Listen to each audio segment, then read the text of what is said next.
நீங்கள் பார்த்துக் கொண்டிருப்பது உங்கள் விஜய்.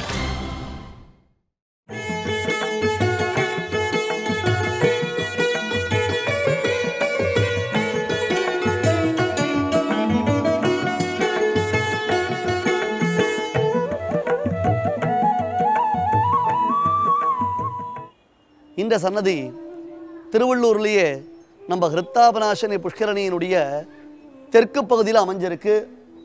கிருஷ்ணனுடைய கோவில் அப்படின்னு பேர், கிருஷ்ணன் கோவில்னு பேர். இதுவும் ரொம்ப புராதனமான சன்னிதானம். நம்ம ராகவனுடைய சன்னிதானத்துக்கு வந்து பெருமாள் கோவிலில் சேவிச்சுட்டு அப்படியே இந்த குளக்கரையை பிரதட்சம் பண்ணினோம்னா, ஏன்னா குளக்கரையில் ஸ்நானம் பண்ணுறது ஒரு வகையில் புண்ணியம்னு நம்ம சொன்னால் கூட ஒரு சில சந்தர்ப்பங்களினால நம்மளுக்கு ஸ்நானம் பண்ண முடியாத வசதிகள் இருக்கலாம். அதனால் பெரியோர்கள் என்ன பண்ணுவான்னா, இந்த மாதிரி புண்ணிய தீர்த்தத்தை ஒரு முறை பிரதட்சணம் பண்ணுவான். அந்த புண்ணிய தீர்த்தத்தை விழுந்து சேவிப்பான். அதனால தான் அதற்கு தீர்த்த யாத்திரை என்பது பெயர். ஆகையால் நாம் அந்த புஷ்கரணி பிரதட்சணமாக வந்தோம்னா அற்புதமான இந்த கிருஷ்ணனுடைய சன்னதியை சேவிக்கலாம். ரொம்ப வரப்பிரசாதியான கண்ணன். இந்த கண்ணனுடைய பெருமைகளை நாம் உள்ளே சென்று அனுபவிக்கலாம். உள்ளே வாருங்கள்.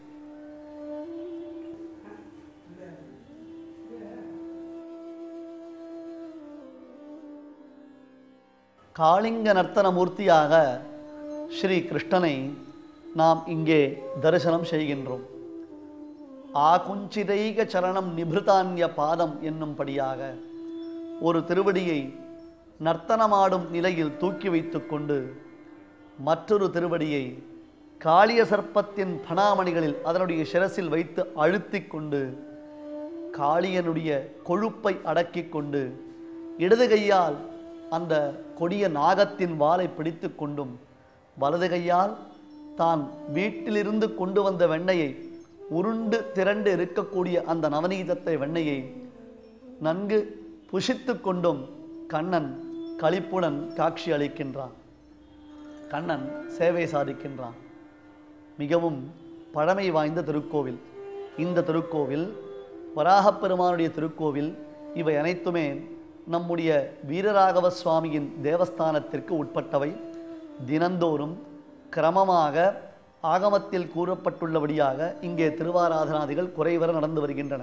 இருப்பினும் ஆஸ்திக அன்பர்களுக்கு இந்த திருக்கோவிலின் பெருமைகள் தெரியாததினாலே, இந்த சன்னதிகளுடைய பெருமைகள் தெரியாததினாலே பலரும் இங்கே வருவது இல்லை.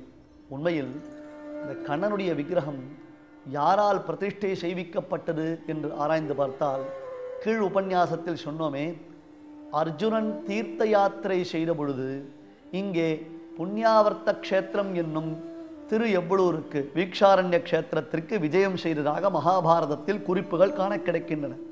ஒரு சமயம் அர்ஜுனனுக்கு ஒரு துயரம் சம்பவித்தது. ஆம், பாண்டவர்கள் தங்களுக்குள்ளே பிரதிஜை செய்து கொண்டிருந்தார்கள். ஐவருக்கும் சேர்த்து திரௌபதி ஒரே மனைவி. இவை அனைத்தும் தேவ ரகசியம்.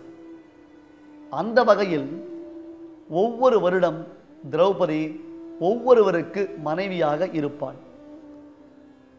அப்படி தான் ஒரு கணவனுடன் இருக்கும் பொழுது மற்றவர்கள் பார்த்தார்களேயானால் அவர்கள் பரிகாரம் செய்ய வேண்டும். இது பாண்டவர்களுக்குள்ளே செய்து கொள்ளப்பட்டிருக்கக்கூடிய ஒரு பிரதிஜை.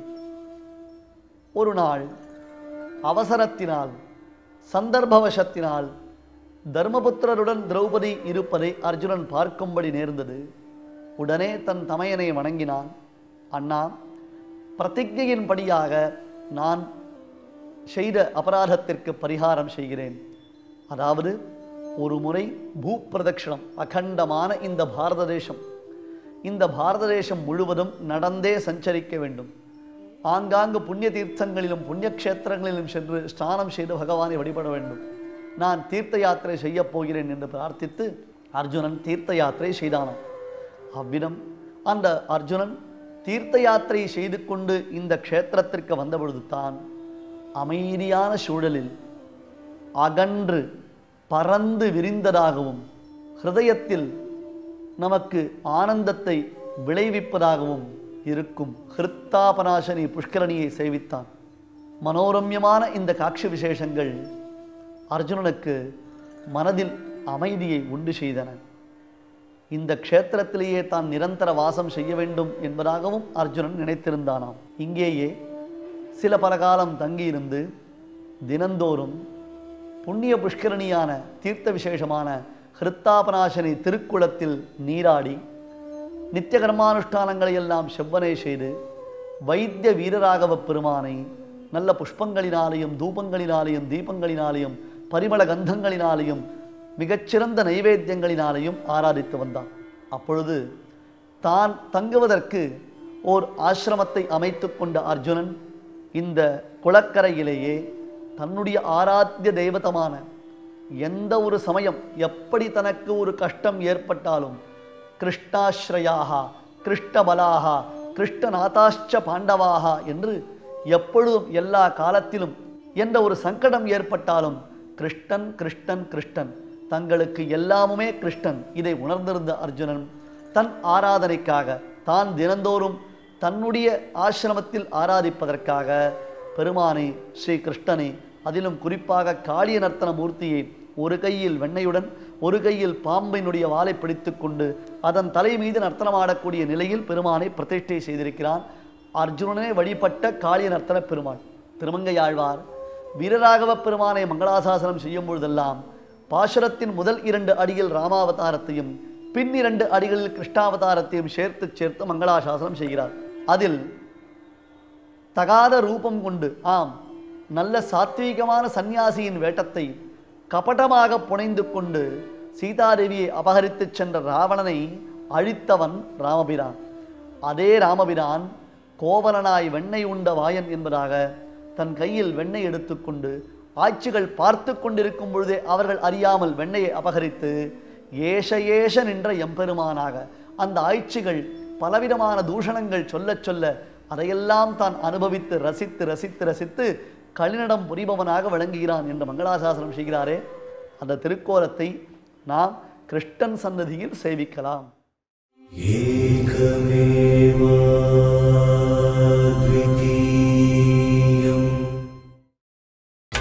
நீங்கள் பார்த்துக் கொண்டிருப்பது உங்கள் விஜய். கிருஷ்ணன் சன்னதி ஹிருத்தாபநாசனி புஷ்கரணியினுடைய தெற்கு கரையில் அமைந்திருக்கிறது. பிரதட்சணமாக வரும்பொழுது இந்த சன்னதி, வராக பெருமான் சன்னதி, இவை அனைத்தையும் நாம் சேவிக்கலாம். மேலும் இந்த சன்னதி மிகச்சிறந்த தபோவனமாக விளங்குவதற்கு 2 பெரும் விற்த்தாந்தங்களை பார்க்கலாம். ஒன்று புராண காலத்தில் நடந்தது, மற்றொன்று சமீபத்தில் நடந்தது. நம்முடைய காலத்தில், அதாவது நாம் அனுபவிக்கக்கூடிய காலத்தில் சுமார் 200 வருடங்களுக்கு முன்பாக நடந்தது. ஸ்ரீமத் அஹோபிலவனத்தின் ஆஸ்தானத்தை நிர்வகித்த வீரராகவ ஷடகோப யதீந்திர மகாதேசிகன் என்னும் ஜீயர் சுவாமிகள், பிள்ளைப்பாக்கம் ஸ்ரீமன் அழகேசிங்கர் என்பது அந்த ஜீயர் சுவாமிகளுடைய திருநாமம். அந்த அழகேசிங்கர் கிருஷ்ணன் கோவிலான இந்த திருக்கோவிலில் தான் சந்நியாச ஆசிரமம் செய்து கொண்டாராம். இந்த ஆலயத்தில் தான் தங்கி இருந்தாராம்.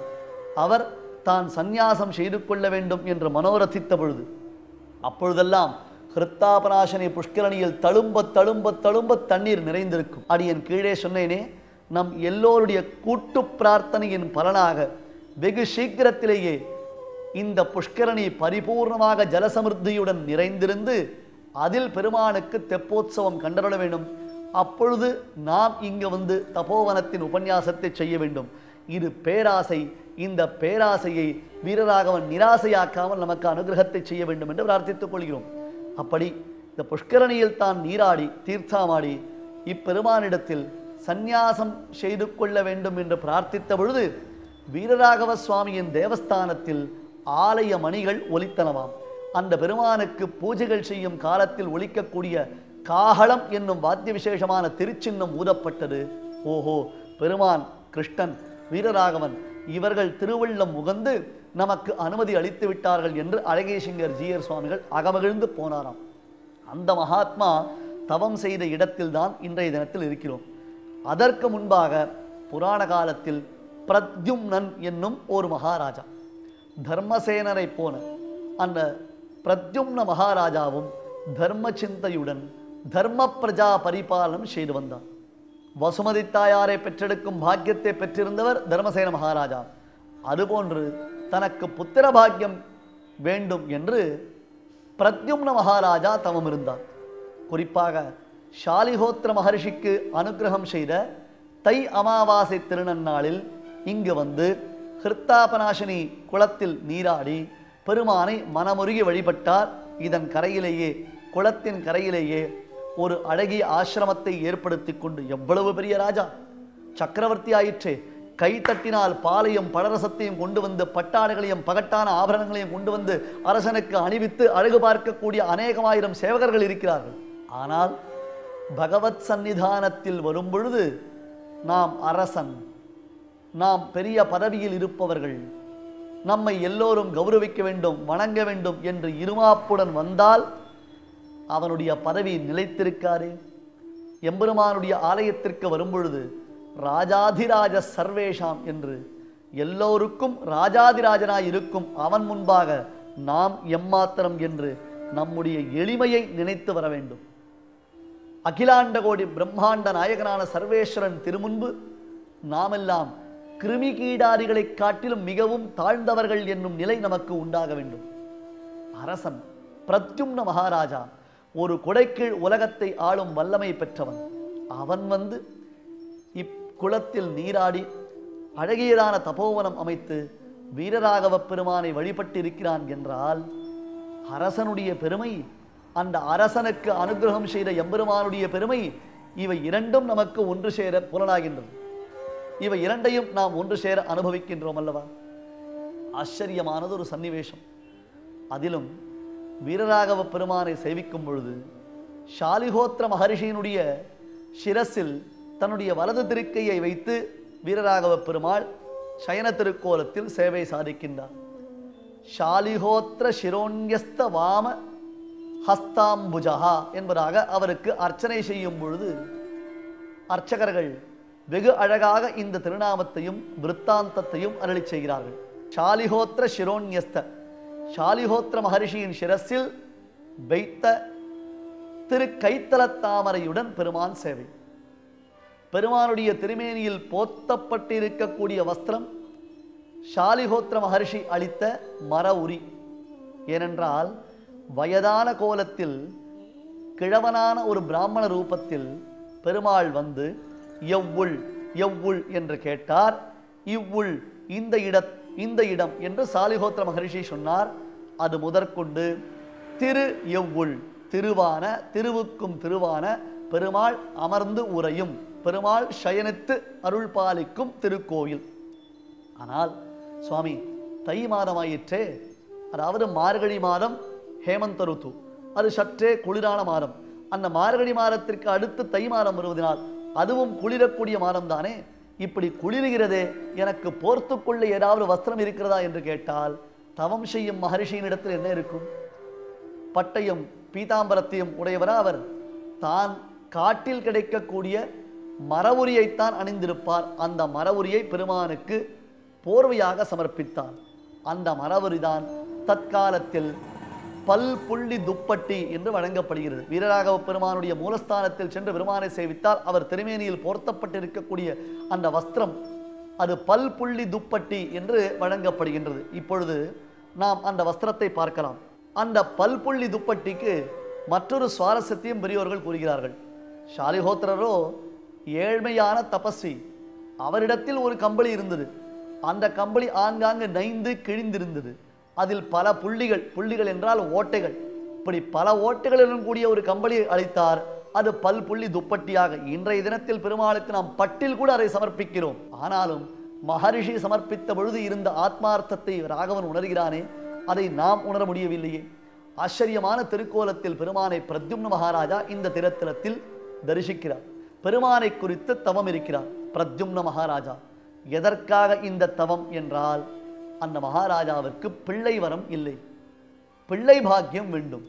இன்றும் தை அமாவாசை என்று ஷாலிஹோத்திர மகரிஷியைப் போல தேனையும் தினைமாவையும் ராகவனுக்கு சமர்ப்பித்து லட்சோபலட்ச பக்தர்கள் தங்கள் மனக்குறைகளை இப்பெருமான் தன் திவ்ய சரணாரவிந்தத்தில் கொட்டி தீர்க்கிறார்கள். மகரிஷி தேனையும் தினைமாவையும் அளித்தார். ஆகையால் அன்றோ பெருமாள் வீரராகவன் மா சுவாமி என்று பக்தர்களால் அன்புடன் அழைக்கப்படுகின்றான். மா சுவாமி என்றால் பிராட்டியினிடத்தில் வியாமோகத்தை உடையவன். அதே சமயம் மா என்றால் தினைமாவினாலே ஆராதிக்கப்படுபவன் என்று இரண்டு அர்த்தங்களையும் நாம் அனுபவித்து வருகிறோம்.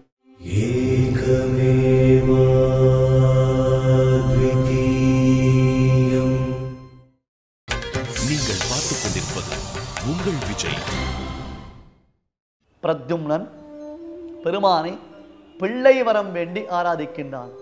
பிள்ளை வரம் என்பது ஒரு புறம். அந்த பிள்ளை வரத்தை காட்டிலும் மிக முக்கியமான விஷயம் என்ன என்றால், தனக்கு பகவத் பக்தி எப்பொழுதும் இருக்க வேண்டும்.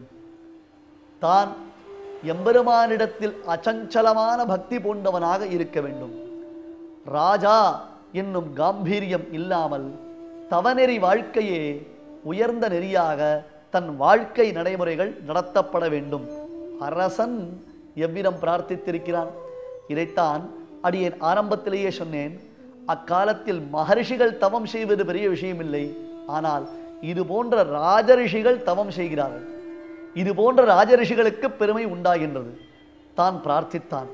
ஒவ்வொரு நாளும் ஹிருத்தாபநாசினியில் நீராடும் பொழுதெல்லாம் ராகவா வீரராகவா வீரராகவா என்று மனமுருகி பிரார்த்தித்தான். ஏனென்றால் மார்க்கண்டேய மகரிஷி புராணத்தில் இந்த திருக்குளத்தின் மகிமையை அருளி செய்யும் பொழுது, இந்த திருக்குளத்தின் புண்ணிய தீர்த்தத்தின் பெருமைகளை அருளி செய்யும் பொழுது கௌஷிகன் என்னும் பிராமணோத்தமருடைய கதையை சொல்லுகிறார். கௌஷிகன் என்னும் பிராமணராம். கதைக்குள்ளே ஒரு கதை நினைவுறுத்தி கொண்டால் தொடர்ச்சியை நாம் அனுபவிக்கலாம். கௌஷிகன் என்னும் ஒரு பிராமணோத்தமர். அவர் ஒருமுறை தீர்த்த யாத்திரைக்காக பல க்ஷேத்திரங்கள் சென்றார்.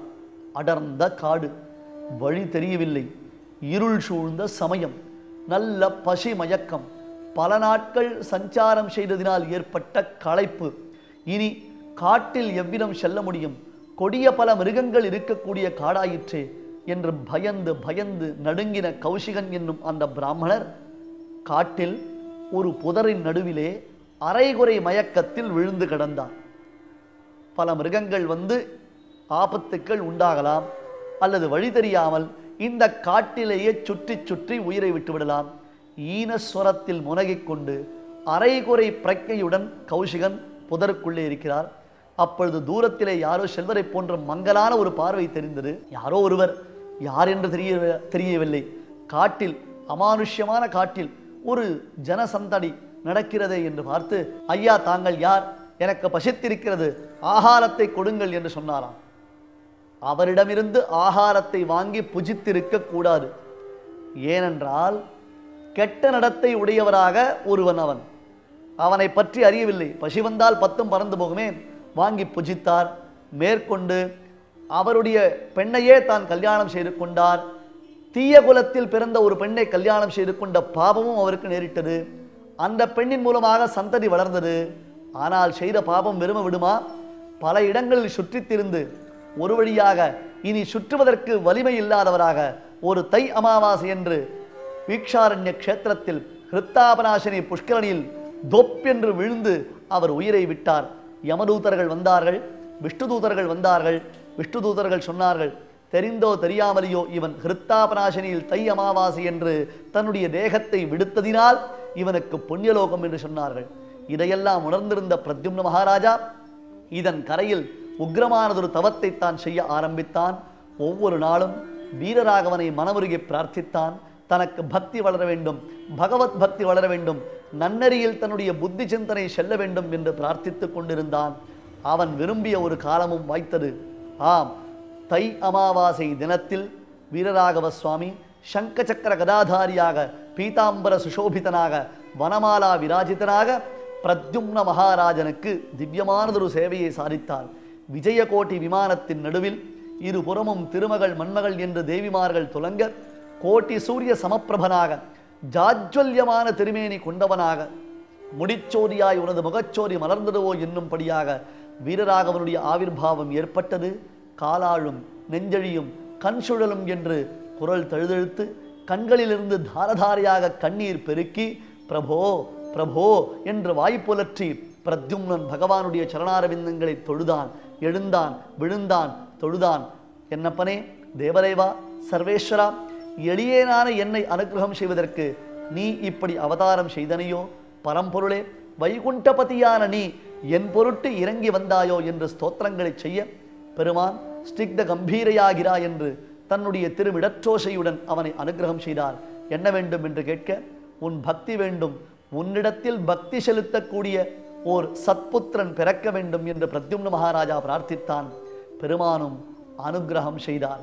நாமும் தை அமாவாசை முதலான புண்ணிய தினங்களில் இங்கு வந்து ஹிருத்தாபநாசனியில் நாம் நீராடி இந்த திருக்குளத்தை பூரணமாக பிரதட்சணம் செய்து திருக்குளத்தின் கரைகளில் அமைந்திருக்கக்கூடிய நவநீத சுவாமியினுடைய சன்னிதானம், வராகப்பெருமானுடைய சன்னிதானம் இவற்றையெல்லாம் சேவித்து ராகவனுக்கு தேனையும் தினைமாமையும் சமர்ப்பித்து நம்முடைய விருப்பங்கள் அனைத்தும் நிறைவேற்றப்பட்டு நம்முடைய இருப்பிடங்களுக்கு திரும்பிச் செல்லலாம். வீரராகவன் அருள் இருக்கும் பொழுது இனி என்ன அல்லல் நமக்கு? ஏகமே